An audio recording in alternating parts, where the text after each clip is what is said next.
The haters said it wouldn't happen even after 3 straight losses, but we knew. We hit our parlay. Run It Back starts now. Run it up, then run it back. Run it up, then run it back. Happy Wednesday morning, and we have a pulse, ladies and gentlemen. Run It Back right now. Shams Charania, Chandler Parsons, Eddie Gonzalez, and Celtics had a little pride, had a little dignity. They showed up last night. They got things done down in Miami, avoiding elimination. 116-99 is pretty big win. 18-0 run in the third quarter. The Heat were up 9, by the way, in that quarter. Tatum with 33 and 11. Butler did have 29, 9 and 5, and Tatum did have a huge night, Chandler. What was different? Well, he saw a couple easy ones go in, and then the basket got bigger for him, and he finally played like he was the best player in this series that we all expected him to play like throughout the first 3 games. And he played desperate. He played like he didn't want to go home. He did not want to go get swept. And I think we take for granted how hard it is to sweep somebody and what Denver did on the other side. And I thought people just thought that was going to happen. But the Celtics, they showed up last night and they played hard, and they turned their defensive and forced turnovers, and they made that become easy baskets for them on the other end.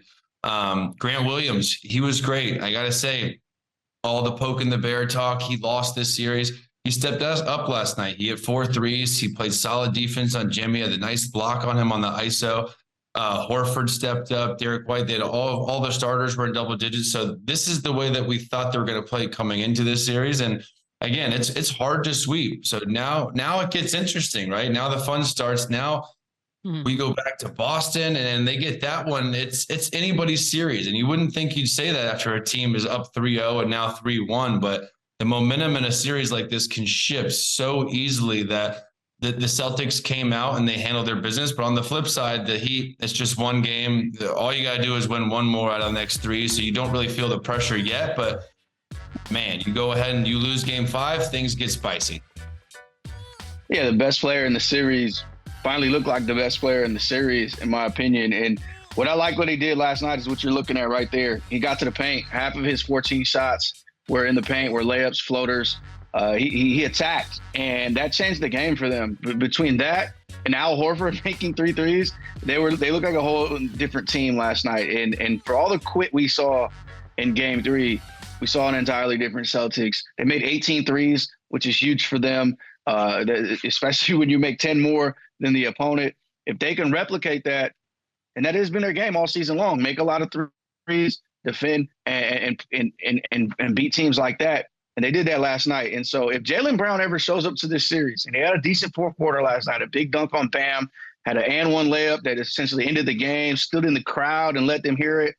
If he shows up and has a big game, and then we got to go back to Miami for game 6, it's getting real dicey because him and Marcus Smart said it.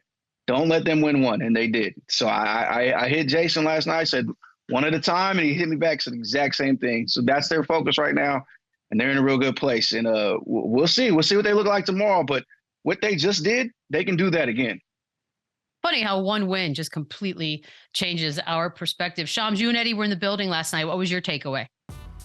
Well, for sure, Grant Williams, the way that he played, and Joe Mazzulla has gone away from Grant Williams at different points, second half of the season, had him relegated to really a 10-minute role. He got some DNPs in the last round and at the beginning of this series. But now that he's finally back in the lineup, this is a guy that played 27 minutes a night for the Celtics last year on their finals run, 14 points last night, made threes, clutch on really both ends of the floor. And the Celtics, shot making is the name of the game, right? Like, it's a make or miss league.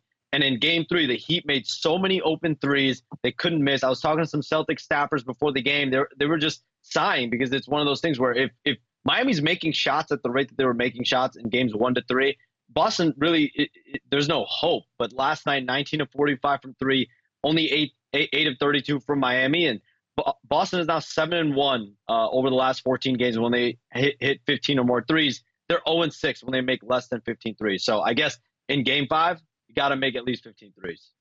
I mean, that whole thing about Boston saying, don't let us get one. I mean, I think a lot of us rolled our eyes thinking, what are you doing? Because of what they look like in the other previous 3 games. But it did seem like we were watching a different team last night, Chandler. Is this enough? Is this confidence boost going to be enough? Well, again, it's getting fun now, but it gets really fun if they go and they protect home court and they win game 5. Now we're talking at a legitimate first time ever a team has a chance to come back from down 3-0. And this team has the potential. They have the talent. When they're locked in like they were last night and they're flying all over the place and they're crashing the offensive glass and they're playing together and they're getting something from everyone, they're one of the better teams in the league, and they've done it all year long. But on the flip side, Bam takes 7 shots in a game where you can knock off the 2 seed and go to the NBA finals. And like Shams just said, they got their looks, and that 18-0 third quarter run, that was tough to come back from. So they went from up 9 to down 9 in about 3.5 minutes. And that was pretty much it. I need to see Bam be more aggressive. I need to see him come out. They have nobody to guard him. He's versatile. He has size. He has length. He needs to dominate game 5 because, again, like we're talking about, they said don't let us get 1. If they get 2, all of a sudden everything flips, and now there's pressure because the same thing. If this goes back to game 7, I got Boston. So it's crazy. Like we said, it alters every single day. And it's at least for us and for the fans, it wasn't a sweep again because we want this to go longer. We want something to talk about. But this is the version of the Celtics that is a championship contender, not those first 3 teams we saw play against the Heat. So can they do it again? Can they make shots? Can they defend? Can they keep getting in transition buckets off their defense, getting in passing lanes like they did in this game? We'll see. But the Heat aren't just going to lay down. We know their DNA. We know how tough they are. We know Jimmy is going to bring these guys with him, and they're going to play hard in game 5. So it'll be awesome. Eric Spoelstra was asked a lot, I think even during the game, about his team taking their foot off the gas, becoming a little bit lazy. Did you see that, Eddie? Is that what we saw?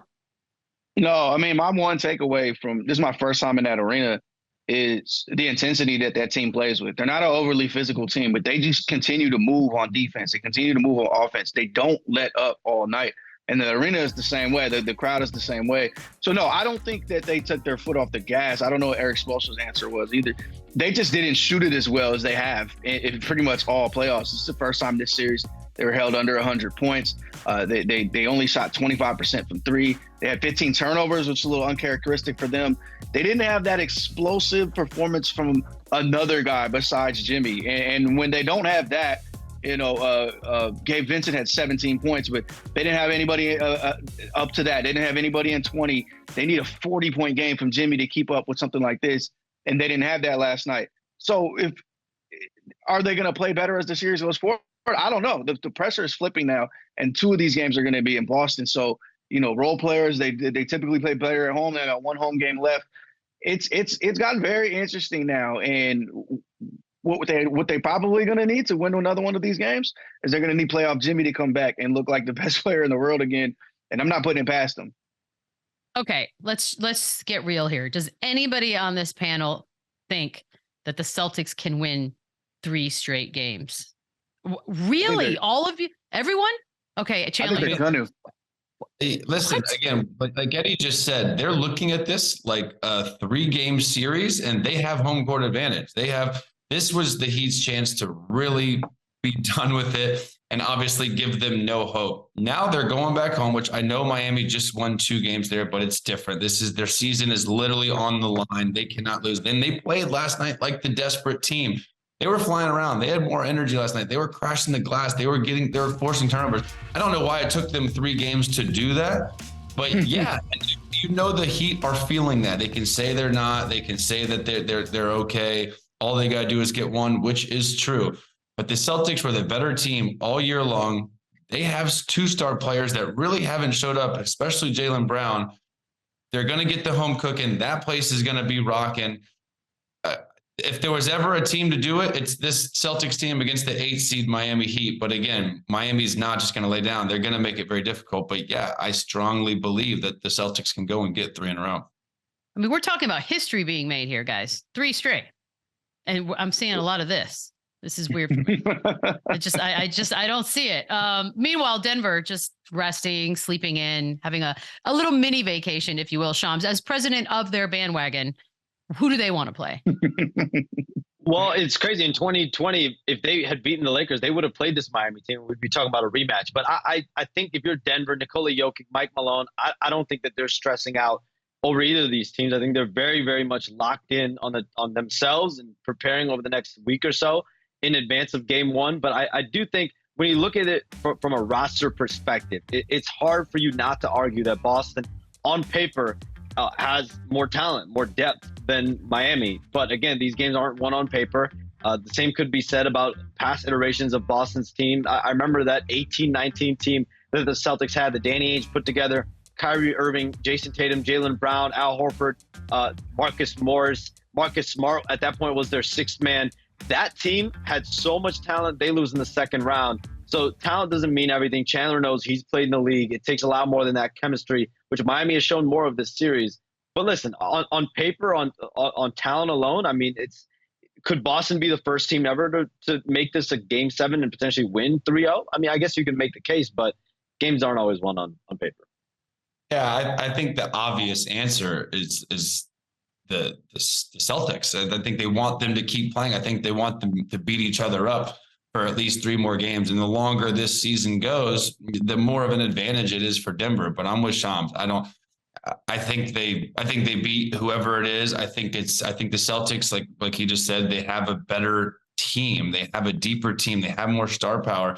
But that's not all it's about. It's Jimmy Butler has literally shown us that it is about so many other things, and will, and how hard you play, and doing all the little things. That's what the Heat do.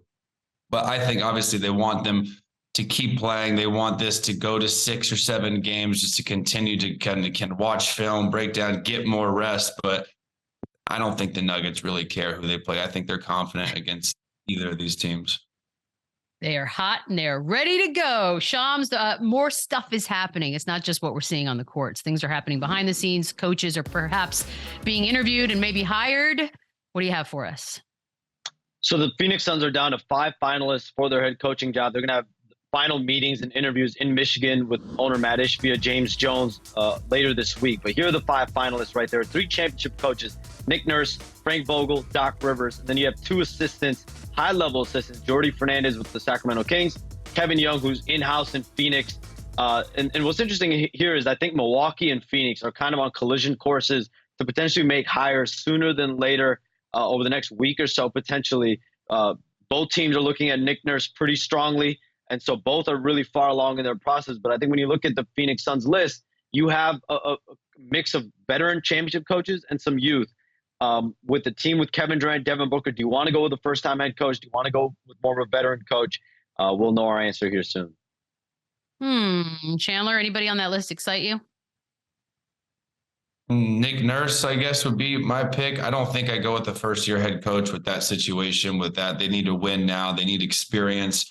And all 3 of those other guys on the left there, they have it. But again, I think the coaching search and pool is such a cesspool. And they just fired Doc for not doing what Suns want him to do in Phoenix that he just failed to do in Philly. Vogel already got canned from the Lakers. It's all funny to me. But I would say Nick Nurse. He was a great coach. I don't even know why he got fired in Toronto. He's young. He could go with these guys. He can relate to players. He's coached star players before. So I would probably roll with him. There's more of a future there with those guys, but they're also in a win now situation. But nothing really tickles me. But I guess I'd go Nick Nurse. No pressure, Eddie. But whatever you say, we will assume it's what everyone wants. Who should be the coach of the Phoenix Suns? Yeah, I got a call the other day. I'm in on the process. I think they didn't take my vote for me and Chandler on the bench, but it's cool. Amazing. I'm very intrigued by Jordy Fernandez, who spent 6 years in Denver, kind of building up that offense and figuring out how to work with Nikola Jokic, the best team in the league right now. Also on the Kings and working with that offense as well. I'm very intrigued by that because you got to wonder what he could do with KD and Devin Booker and whomever else is there next year, as they're going to want to keep up with these other teams. But I think of the veterans, I kind of echo Chandler's sentiments about Doc. It's like, what are we expecting from Doc at this point? What I think you see with this list is you see a new regime, you see a new owner, and it's like, it doesn't look like he's quite sure exactly what he wants. So these interviews coming up, I believe they said they're believe Shams said they're going to be in Michigan with James Jones and Matt Ishbia. They'll be telling. And I think the job is clearly up for grabs with the types of coaches that they put together. You have 3 championship coaches and you have 2 first-time big name assistants, including an incumbent who was already on your bench. So it'll be interesting to see what they do going forward. But I think that the key and the first question you have to ask in those interviews is like, what do we do with Devin Booker and Kevin Durant? How do we make a championship offense out of those 2? And then you work down from there. So nerve-wracking. New jobs are hard. Guys, we're going to take a quick break right now. When we come back, a man who has been doing overtime work, oh yes, in the video recruitment era, Dwight Howard joins Run It Back. Run it back, yeah. Run it up, run it back, run it up, run it back, run it up, run it back, run it up, run it back. Our guest today, 8-time All-Star, 3-time Defensive Player of the Year, and an NBA champion, and honestly, crushing videos the last couple of weeks. Dwight Howard, ladies and gentlemen. I want to say good morning, Dwight, but I have no idea where you are. Are you still in Taiwan? Where are you? Right now, I came to take a little vacation in Thailand, so it's almost, it's pretty late here. I've been on the beach all day. You might be living a better life than Chandler. And that's really hard for me to say. Street food for days. Is it fun? Like, why did you just pick it? Because why? You just didn't want to come back yet? Well, I can't come home until the 31st, so I just wanted to get away for a couple of days, and I've always wanted to come to Thailand. The weather is so amazing. The water is crazy. So I've never really did snorkeling, and this is the first place that I came to do snorkeling at, and I'm having an amazing time. It's beautiful. It's beautiful.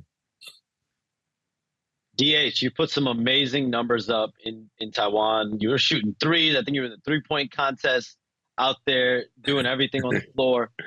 What was your experience like playing in Taiwan? What did you learn about yourself, and how fun was it for you to? I know how much you got a jumper now. It was a crazy experience. Just after playing in the NBA for 18 seasons and then traveling to Taiwan on the other side of the world, 13 hours ahead from anybody at home in Atlanta. It was just crazy. I just couldn't believe that my journey in life took me to Taiwan to play basketball. But it was fun, man. I brought some passion, some love back for the game. I enjoyed teaching some of my younger teammates, but really just the fans, man. I know Chandler can attest to this, going overseas, seeing all the fans in Asia. It's a crazy experience, and man, I'm just thankful. I'm just really grateful for it. Yeah, Debo, the last time I was there, we were together. Yes. We had a good time. So I know what you're doing, but you recently posted these videos that were hilarious. You may have even been lit. I don't know. Are you drinking now? I don't know what. But you reached out to CP, KD, James. Have you heard back from any of those guys, or any of those guys take you up on your offer? Man, no. It was so crazy. I remember Chris Paul earlier in the season when KD got traded to the Suns. He was like, man, if we don't win this year, I'm going to go play basketball in Taiwan with Dwight Howard. So I was like, okay. He trying to throw a little jab, sneak little uppercut. So I was, paying attention to the season. I saw when they lost in the playoffs. I was like, I'm going to get them back. Instead of just posting, I'm going to make a video recruiting Chris Paul to come to Taiwan, I'm sorry. And as I was on my live, everybody was just commenting different players that they wanted to see come to Taiwan. So I just started naming all these different players and trying to recruit them to come. Really just to spread love with basketball, man. Basketball has given us a wonderful lifestyle, as you know, Chandler. We've been able to travel the world, and there's fans around the world who would love to see all of us just play. And that's one thing I got from being over in Taiwan is it's people who've never watched basketball. All of a sudden, they're basketball fans. It's 80-year-olds coming to the games, 90-year-olds, it's little kids the first word that they're saying is Howard. And they cannot saying that dad or mom that coming to the games and they're Howard. And they're just so happy. And it's just like, man, I would love for more players just to travel internationally to play basketball or just to travel in general because it's a different world. Hey, Dwight, I love what you're doing out there. And I love that the stigma of playing overseas is changing a little bit. And much like you're describing, it's a great experience. It's really fun. It's culture changing out there. Another one of the guys that everybody's wondering, and somebody you played with, somebody you want to ring with, LeBron, he hinted at retirement the other day. You got a pitch for him? You leaving him alone or what? You want him in Taiwan? Let's hear it. Oh, man. I've been, sitting and thinking about the news of LeBron retiring. And even for myself, I've been playing for 19 seasons. Everything has to come to an end one day. And, just to see LeBron even think about it is just crazy for him to even say it because he's been playing for so long, so that's going to make crazy news is what is LeBron going to do next season? And he's had an amazing career. He's done things that no basketball player has ever done in the history of the game. I'm so proud of him. I'm so happy for him and grateful for the opportunity that, I had to play alongside of him and win a championship. It was one of the best things ever. And just to see what he's done for the game of basketball, just amazing. All right, Dwight, I have to bring up Shaq. Speaking of jabs and uppercuts, he threw some earlier in the season talking about the record of your team in Taiwan. And you guys obviously have a history. So do you have any messages for him as he's obviously watching right now? And secondly, dinner plans soon? Like, how do we squash the Dwight Howard Shaq feud? For years I've said it. I don't have any beef with Shaq. I think Chandler could tell you. Like, for me, I want everybody to enjoy life. I don't really have no beef or quarrels with anyone. The me and Shaq thing, I don't know what it is. If we got to go to dinner, if we got to come on this show and have a discussion, whatever it is, we getting old, man. We getting older. Let's squash whatever beef we got, whatever it is, and just keep it pushing. Mm-hmm. DH, did you have any conversations with NBA teams this year? And is your ultimate goal, you think, to return to the league this upcoming offseason next year? I would love to come back, to play in the NBA. Also, I do enjoy playing international basketball. Just the experience is one of a kind. It's a different type of grind than being in the NBA. And I had a chance to experience it, but I would love to finish off my career with an NBA team, hopefully win the NBA championship. But if not, I've enjoyed playing basketball for so long, and I'm just thankful that I've had the opportunity to travel and play in the NBA. So this is the best life. Another follow-up, looking back at 2020, the big difference between that Lakers-Nuggets series was they had you, JaVale McGee, AD, all to throw on Nikola Jokic. And this year, Lakers got swept. They really just had a couple bodies to throw at him. If the Lakers this year had you to guard Nikola Jokic, I'm not saying you could stop him because you have contained him a little bit better than they might have. Well, that's if I was on the team, I wish that I had an opportunity to play, help the Lakers this year. I would have loved to been in there in the heat of the battle, going against Jokic, who's obviously got so much better since the 2020 playoffs. He's been playing amazing. I think after that series, it kind of like sparked it just like something happened. He just came out after that, got faster, got stronger, and he's gotten better. And I hope he takes it all the way this year and win the championship. I think it's going to be a battle between the Heat and Denver. And hopefully the big man pulls it off in Jokic. Yeah. Sticking with the Joker, Dwight, is he the best, one of the best, most versatile bigs in your eyes that's ever played the game? Oh, no question. Him and Embiid are like hybrids. They're like 3 or 4 big men that we've watched play over time, all in one. You know, Embiid is like, he's like Shaq, but he's big. He got soft touch. He got moves like the King. He's doing moves like Jordan and Kobe. So like these guys are ultra talented, man. And I'm glad to see that the era is shifting back to the big man. And I think Jokic he's already all-time NBA great. Just going to keep growing. I'm biased because I was the biggest Magic fan. I had you playing for the Magic. But right now, are you going prime Jokic or prime Dwight Howard? Oh, prime Dwight Howard all day, every day. I'm dominating every play with a smile on my face. Like, yeah, I'm here. So yes. I'm taking prime Dwight all day. You're gonna ask that. Chandler knows better. Me and Chandler go way back. Where's the dunk on Jordan? We need that. Mm.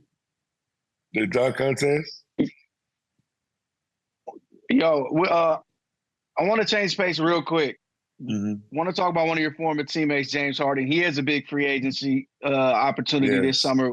Where do you think he should go? Should he stay in Philly? Should he go back to Houston? Is there another situation you think works for him? Man, I really thought that him and Embiid were going to work great together in Philly. I think going back to Houston would be awesome. But come to Taiwan, Jay. I mean, you should recruit for colleges.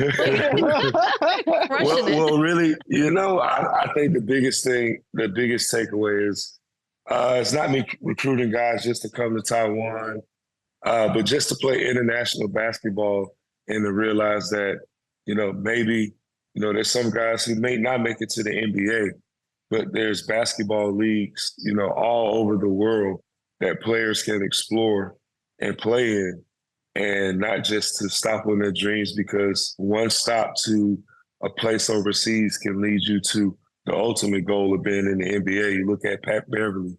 He started out overseas. Now he's in the NBA, and he's worldwide because of his defense, and he started out scoring. So it just goes to show you that international basketball is something that, people should pay attention to as well. Pat Beverly also good with the talking. That definitely helps. He's a good heel. Look, you were on. He's so good. You were on season 6 of The Masked Singer, which I'm so confused by this show. But you've made it one show only, the first episode, and you're out as the octopus. What happened? Is your voice awful? No, I have a great voice. I had to get ready for the season. I had to train. So when you do The Masked Singer, you're there every day, all day. You're rehearsing. I had singing coaches. I had voice lessons. I did the whole production. So in the back, we went over the dances. Nobody saw our faces the whole time. It was It was one of the best experiences ever doing that show, The Masked Singer. A year later to doing that show, I did another show called Special Forces. Which happened to be the craziest show I've ever done. It set me on fire. We got tear gas. We had to stay. We had to stay in the desert in Wadi Rum, Jordan, in the desert for 10 days at a Army fort. No. And we went through Special Forces training. We stayed on the fort. Wow. One shower. Everything was outside. We had to do some of the craziest things in my life. They put me in a truck and dropped it in the ocean. I had to wait till it filled up and then swim out of the back. And this was voluntary. You signed up for that. That wasn't you being held hostage. I signed up for it. I did. It was You're crazy. insane. You are insane. Dwight, it has been a long time. So good to see you. So good to talk to you. Enjoy your vacation. Man. Eat all the Thank food. you. Very jealous. And we'll talk soon. Oh. Thank you so much. Thank you for having me. I love you guys so much. It's good to see you, Michelle, everyone else, Chandler, Sam. Chandler, I got to see you, dog. I miss you, man. I know. Hit me up, Dwight. I miss you, bro. I love it. I love it when Chandler has moments. It's my favorite part of the show. Thanks, Dwight. And Shams, we're also saying goodbye to you. It is Wednesday, which means we have a few days off. I'll see you next week. Don't work too hard. And we will be back after a very short break. Run it up, run it back, yeah. Run it up, run it back, yeah. Run it up, run it back. Well, Eric Spoelstra giving us some good stuff. Says the play-in tournament is the best thing to happen to the NBA in years. Chandler, you agree?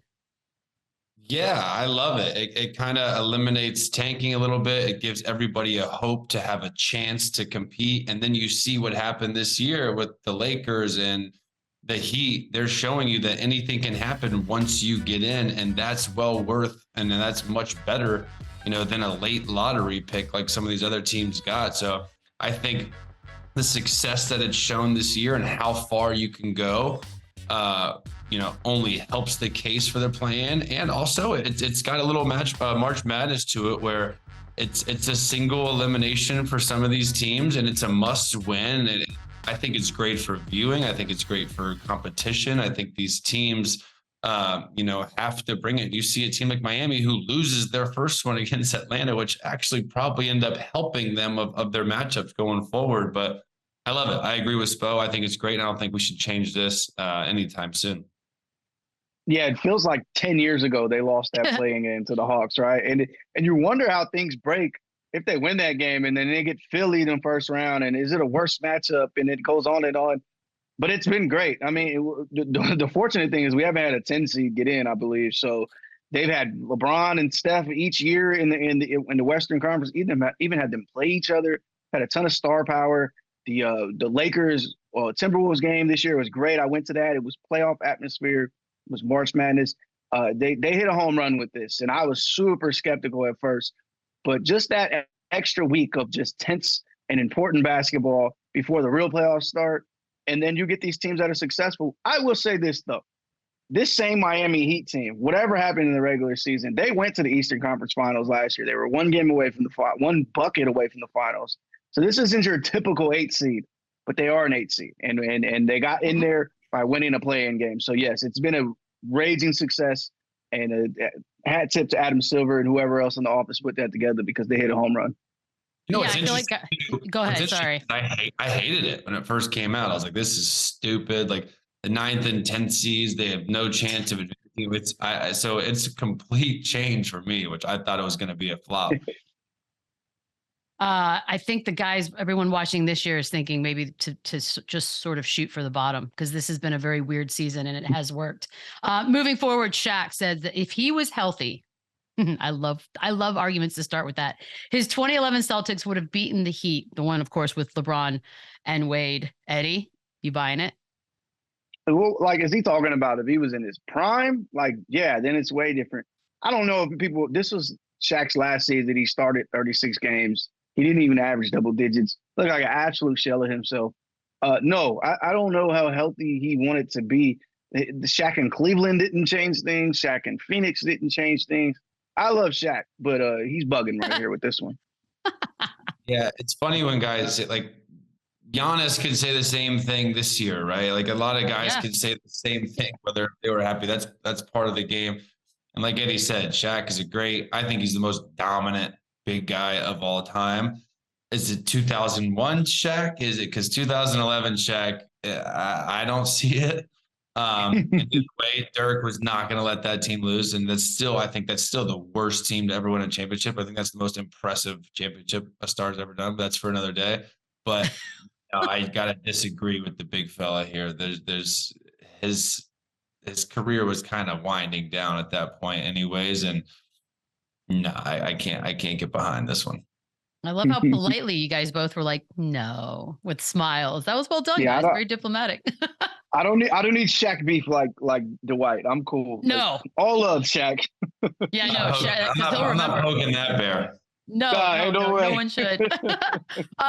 Mention the Mavericks, by the way. They've been mentioned as a possible landing spot for DeAndre Ayton. Chandler, you buying that?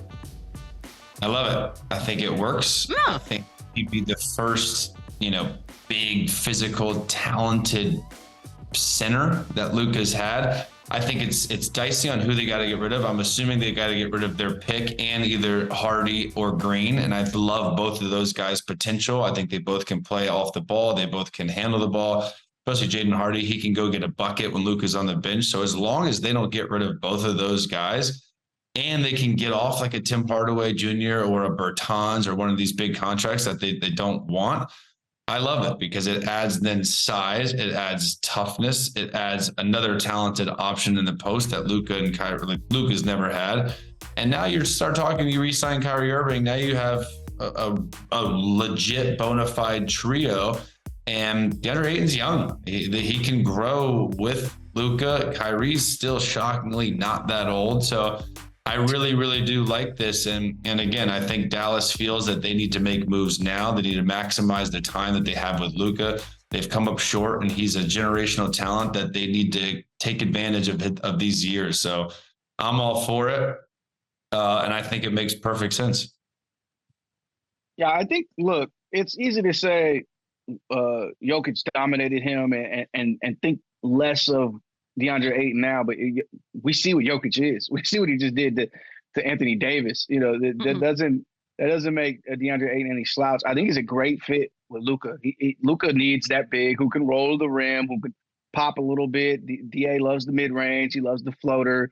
I think he's a great fit for them. And like Chandler said, if you can get him for the right package and you're not giving up Kyrie or something dramatic like that, I think he's great for them. And then it's something they have to figure out. The other piece I think they need to figure out as well is how's he going to get along with Jason Kidd and that coaching staff? And I know you're not supposed to talk with them before you make a trade and he's on another team, but it's definitely something you want to figure out because his issues with Monty Williams, they go back and they are much storied. We've heard about him over and over again. And now we have reports of just the organization having issues with DeAndre Ayton. And, you want to do your reconnaissance there, but we know Mark Cuban. He loves to gamble. He loves to see talent. This is the number one overall pick.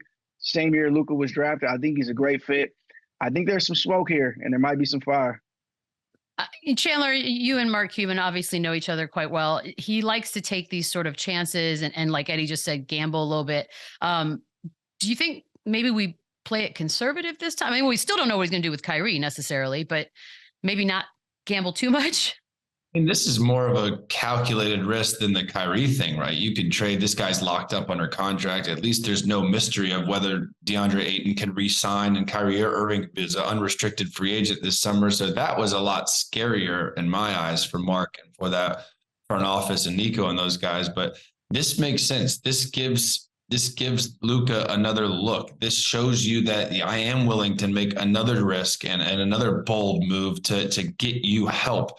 And as ball dominant as Luka is, and as much as he wants to be the star, and as much as he can be difficult to play with, he wants this and he needs this for him to. And he's watching the playoffs right now, and as that kind of talent and what he can do on the floor, he's not playing on the biggest stage, and that hurts. And adding a guy like DeAndre Ayton and not losing too much, whether it's the 10th pick, and again, you can offload one of these big contracts, these guys that are a role player at this moment, and then you give up one of those young guys in Green or Hardy.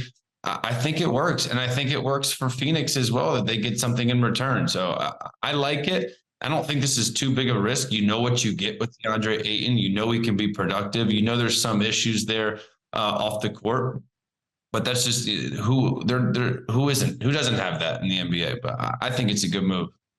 I'm going to move on to the next question really quickly, but are there any guys that aren't watching the playoffs? Like, is that a thing? Yeah, I mean, if you love basketball, which I think most guys do, you can act and say all the different things, but you're watching the playoffs. I've been out 3 years and I missed one game before leaving last year, before I was doing media stuff. Like, you watched the playoffs. I wondered that if they just kind of shut it down and wait. Blazers, by the way, number 3 pick. Are you buying, Eddie, the speculation that maybe they trade that away? No, that's ridiculous. I mean, No. in either scenario where they want to keep Dame or they want to get off Dame and build around number three is valuable. You're getting a franchise player, whether it's Scoot Henderson, whether it's Brandon Miller. You're getting a premier talent with this pick.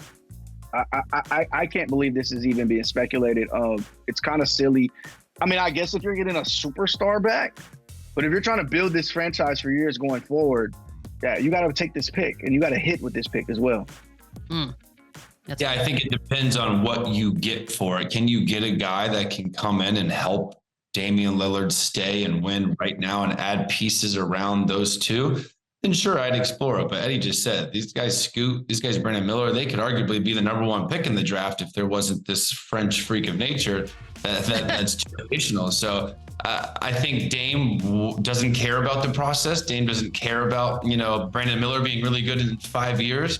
So I think that's going to be a driving force in this, but it all depends on who they can get back and how much can they actually get for this pick, because whoever they get is going to be a good NBA player. So it's tough because the Portland Trailblazers are thinking life after Dame, but Dame is thinking life right now. So it's tough, but I would definitely be exploring it, seeing what all the options are. Well, yeah, if I can get Jaylen Brown, I'm thinking about that a little bit, but why are the Celtics doing that? Like, it's a tricky proposition. If you're getting an all-star back, yeah, let's talk. Let's think about it. But I don't see that happening anyway. Take your pick. Like, I know picks have been shaky for Portland for many, many years, but take this one. Let's make it work. I like the optimism. One of the speculations, or at least one of the rumors, is the Nets have basically said they were not going to consider trading Mikal Bridges for that Blazers number 3 pick. So there's a possibility, Chandler. Are you buying that that's the right move? I wouldn't do that if I was Portland. You know what I mean? Can Mikal Bridges right now make Damian Lillard a contender in that team? I don't think so. I love his game. I think he's great. He's one of the last absolute amazing, versatile two-way players that cares about defense just as much as offense. He guards the best player every single night. I can go on and on for days about this guy, but he's not quite a number 1 option. He's a very good 2 option, a really, really good 3 option. And I think the Nets have a better chance of keeping him and adding somebody else. I like Dame Lillard on the Nets with him more than I like him on the Nets with Dame Lillard. So I think the pieces they have, and I think he showed that he can do a lot more than his role was in Phoenix. But I don't think this combo of the 3rd pick and Bridges makes sense for either team. Yeah, Chandler nailed it. If I'm trading anything with Portland, it's not Mikal Bridges. It's Ben Simmons, and I want Dame Lillard back. It's the tricky thing with Mikal is he'll be 27 by the next time they play basketball, and so we're not talking like some young buck. We're talking a guy who's he's coming close to his 3rd contract at some point. When you'll have him on that team, and you want to build around him now. So I don't think you necessarily, if you're trying to make that trade, you're saying, hey, we're going to restart again after we just restarted a few months back. No, I think their timeline is now. They want to be as good as they can be now and build that mob over there with Jacques Vaughn. So if anything, they're probably asking about Damian Lillard way before they're asking about the 3rd pick. So many moving pieces. It's going to be a fun offseason, no matter what happens. Break time, but you're going to want to come back because we get to do something we don't get to do very often on this show. We get to brag about ourselves. Well, Chandler does it all the time, but we get to brag about ourselves, Eddie, when Run It Back returns. Run it back, run it up, run it back, run it up, run it back, run it up, run it back, run it up, and run it. When NBA playoff games tip off, there's no better place to bet than FanDuel, America's #1 sportsbook, because now you can build a same-game parlay after the game has already started. Live SGP is just one of the new features added for the playoffs, so go check it all out right now on the FanDuel Sportsbook app. Make every moment more with FanDuel, official sportsbook partner of the NBA. And I feel good reading that today because, well, we nailed ours. I mean, no big deal. All 3 of us did it. It finally happened. Anybody want to accept the honor here? I mean, Eddie, yours is pretty good. Yeah, just regular experts, just Haralabah Vulgaris ×3 over here. We smoked that one. I ain't gonna lie. They all went well over. So congrats, guys. I know. Yeah. We are great. I mean, people don't say it enough, but we are great. You know who's not great? Half the dudes in this next set of videos coming up. Man, the shame. That man has a family, y'all. We start with Jaylen Brown. That's the side of the court I was sitting on. That was absurd. To 2 foot dunk him like that, he had to stop all his momentum. Man, we need JB to have a good game, man. We need him to have one of those second team All NBA games. But this is a good start. This is a perfect advantage for Jaylen Brown because he had to step on him. Bam would have had to make a crazy play here to get a block on this, but it makes for a really, really good poster when he kind of didn't even really body him. He kind of beat him to the punch. Way to hate, Chandler. I love it. Basketball is a fast game. Bam, it was not. You don't have to wait too long. This is back to game 3. It's all back and forth. Revenges are here and there. Yeah, this is crazy because he literally looks like he broke his ankle on a post move, and there was no slip, there was no trip, there was no stepping on the foot here. This was a grown man move, and it was the get back season. I feel like Bam listens to the Ringer NBA podcast because somebody on there said he's not a good leaper, and he's been dunking all over the Celtics ever since that show dropped. So. Congrats to my guy at the Ringer. He heard you, I think. More of this, game 5. More of this, please, Bam. I mean, look, here we go. What are they talking about? Like, what's going on here? Top of the box. Goodness. The fact that this man took 7 shots last night is absurd. Shout out to Max Strus. Great pass, buddy. I didn't know he had this in his bag. Yeah, since when is Strus and Duncan Robinson, these guys are making plays off the dribble, throwing lobs now. Strus running the DHO right into the pick and roll. Like, goodness, they're coaching those guys up over there. Yeah, it really is kind of fun. Grant Williams, when it rains, it pours. Look at this. We get to go back in time a little bit. Some Lakers Nuggets. I know. I like this. This is fun. I don't want to hate, but this is absolute downright goaltending. The ball is clearly going down. I feel like no one even really complained about this or took a look at that, but that is the definition. Let me see again.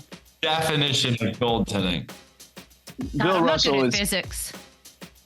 Bill Russell's rolling around because he's like you got to keep that in bounds. You got to keep that in bounds for your guy. I'm with Chandler though. That's clearly goaltending. Like it looks really clear, cool, and it looks cool, but listen, it was a great play. But the fact that none of the referees see this and they're all looking right at it is pretty shocking. By the way, if the basketball gets blocked to me in the stands in row 3, I'm leaving. They're not going to track me down quick enough. I'm out of there. Yeah, I'm not giving that back. For the basketball. It's baseball rules. I take it with me. Have a nice day. Yep. Jokic, this. It's what dreams are made of. My goodness. I love it. How is that even a shot? Bird. God, it's you know it's bad when that man has a family is a 3-pointer. How crazy! These have been posters and bodies all year long, and now we got this guy doing this. And by the way, he's had like 3 or 4 of these, which is just That's the craziest part. Is he did this in game 1. Wow. You do this in horse, everybody in the court gets mad. Like all right. And it's over AD. Like, it's not just, it's a fun shot. No, it's everything. It has everything you could possibly want. It's kind of it's more offensive than him dunking on AD. It's way more offensive. Yeah. In game one, AD laughed, right? Look, in this video right here, he just shrugs his shoulders. He's just like, whatever, bro. Like, he just moves on, starts getting up the court. It's like a I don't get it. It's like a soccer throw-in, and it's just straight cash. That's a good call. It does look like a soccer throw-in, and he is fading back. It seems so unserious, but he keeps he clearly practices that and knows how to do that. Yeah, that's what I'm saying. I want to see like a video of him in the practice facility, like rehearsing these shots, like doing them over and over, because there's no doubt he does. I'll watch that video. Guys, that's it for us today. We are off Monday for the holiday. Enjoy that, but we will be back Tuesday and Wednesday. And Jock Landale making an appearance. Spur. Got to get that in. See you next week. Run it back, run it up, run it back, run it up, run it back, run it up, run it back, run it up, and run it back.